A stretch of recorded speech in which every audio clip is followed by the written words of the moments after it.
Hi, my name is David Toke. I'm talking about whether we can move to a 100% renewable energy economy for the world. I say we can. Can this achieve energy transition?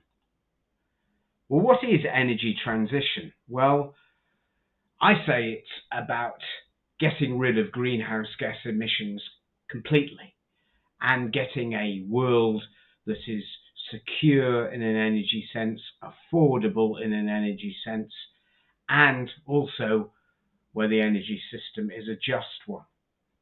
But at the moment, according to the academic analyses, we're heading towards an increase of post-industrial temperatures of about 2.5 to 3 degrees centigrade. That's if we're lucky, and that is far too much in itself, way beyond the Paris Agreement target of 1.5 degrees centigrade, preferably below 2 degrees. And of course, a big barrier are the self-interests of the profiteering big energy corporations, and they are putting barriers in the way of technological means of transitioning to a clean energy system. And they're making, according to an academic analysis recently, they've been making about nearly $3 billion every day for the last 50 years. So what about these technological transitions? Well, the leading one has got to be renewables under just about any assessment these days. We're talking about conventional hydro is still the largest, but wind and solar are coming up fast and are going to overtake them soon. They've already overtaken nuclear power. Then we've got tidal, stream, wave power, geothermal. There's a limited amount of biomass, but the trouble is that most biomass in the world today is very unsustainable, and we need to get rid of that because it's just burning existing forests. Then we've got nuclear power. Well, this now is not being reckoned by just about anybody as being the leading solution to climate change. And there's not a great deal to say about it positively, apart from the obvious fact it's not a fossil fuel, it's a low carbon source.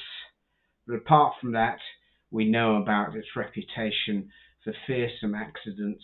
And of course, if we have most countries in the world run on nuclear power, well, we'll have plenty of opportunities for countries to build atom bombs using civil nuclear power as a cover, just like Iran has been doing. Then we've got fossil fuels with carbon capture and storage, and in theory people think this is quite a good idea. But do we see any of this happening in practice? No. Is it working in practice? No. Why would anybody want to do it? Anyway, you've got a fossil fuel plant. Why would you want to make it much more energy inefficient and then have this big infrastructure taking carbon dioxide somewhere or other?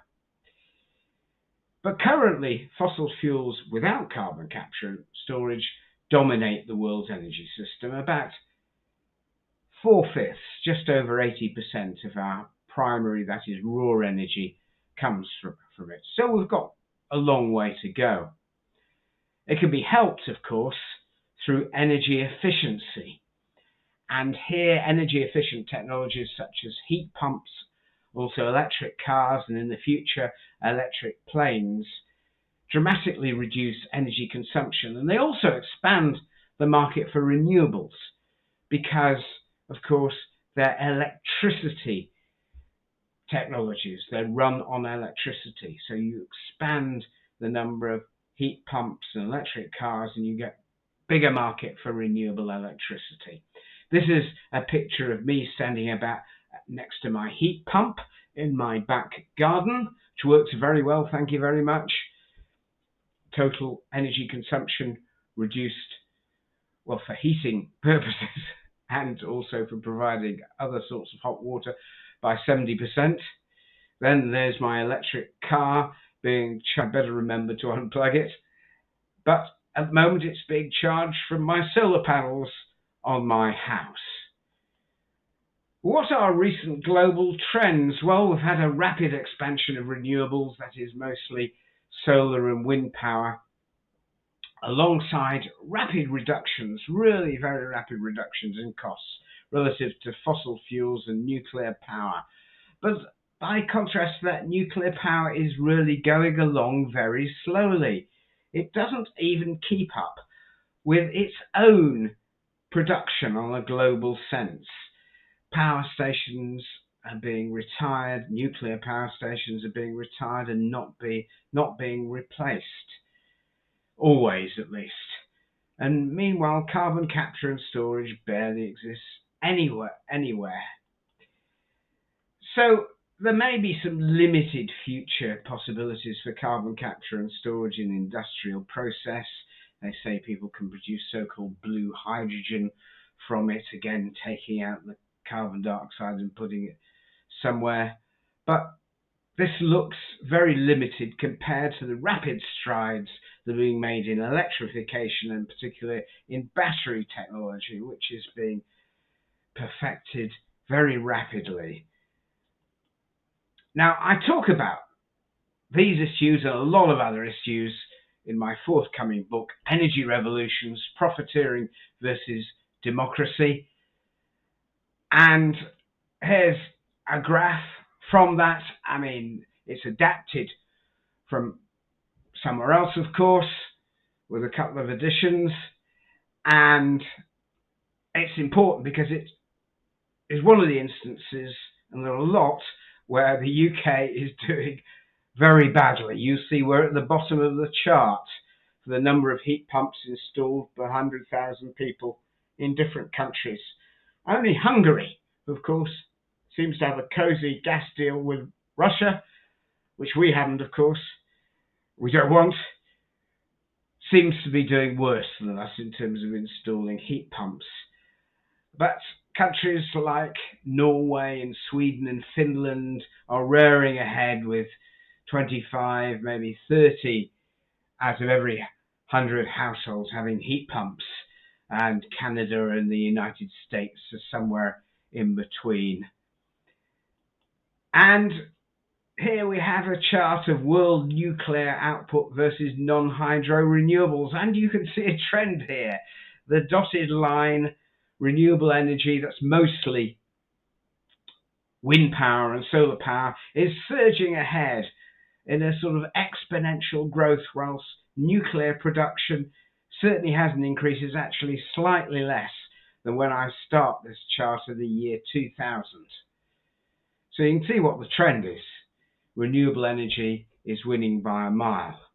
Nuclear power is nowhere. That's another chart that I publish in my book alongside quite a number of charts. Now, renewable energy is, in technical terms, extremely abundant. It can supply our energy needs many times over.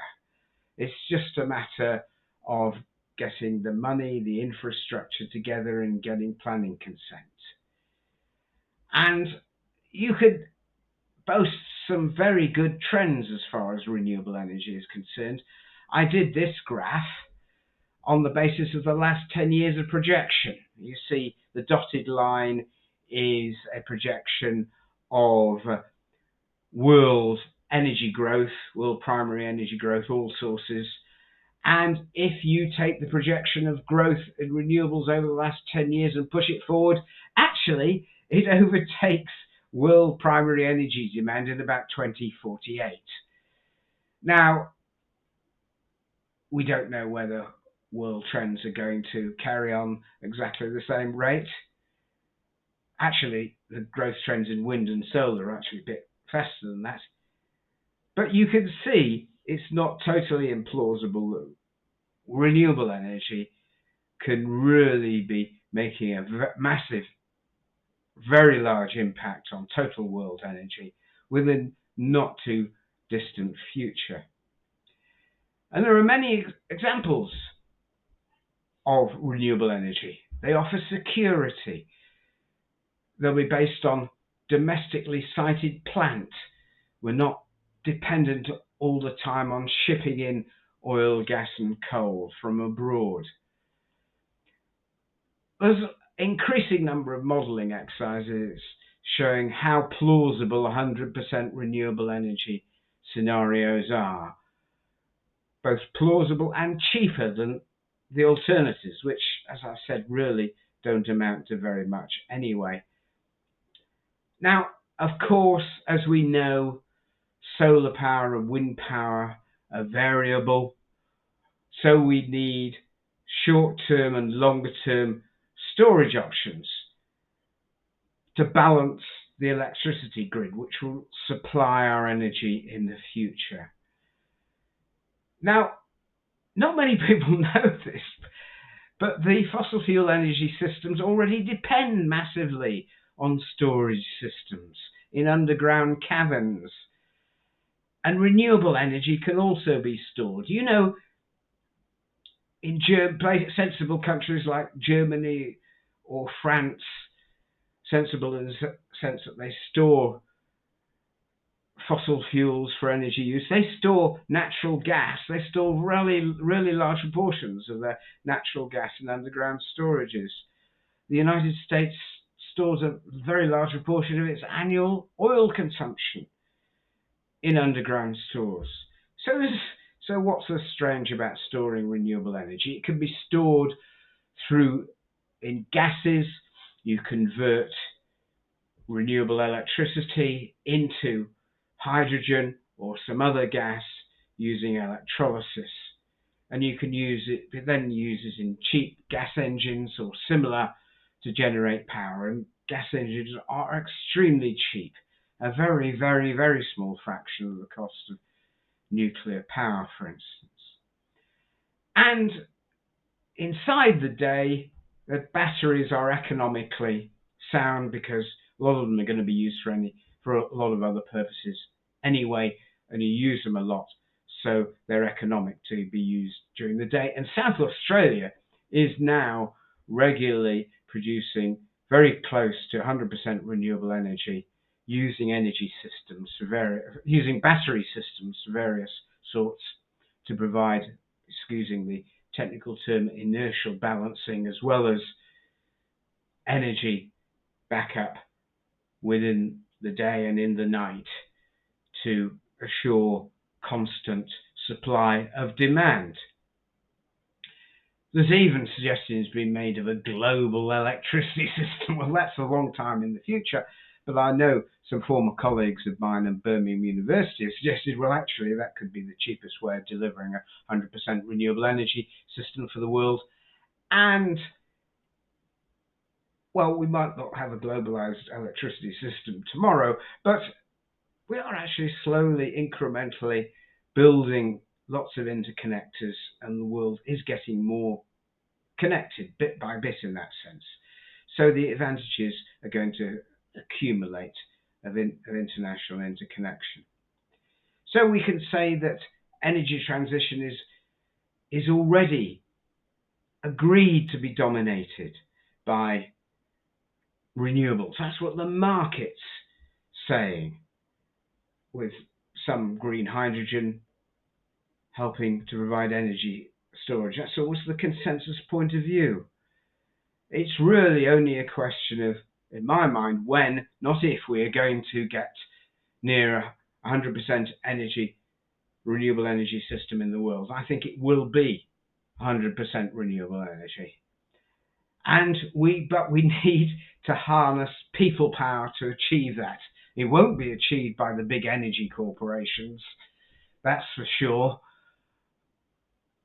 Of course, they can produce part of the solution, but it needs to be done under pressure from the people and governments and lots of state intervention. And I discuss a lot of these issues and how we need energy democracy and so on in my book that's coming out in April 2024, costing just £17.99.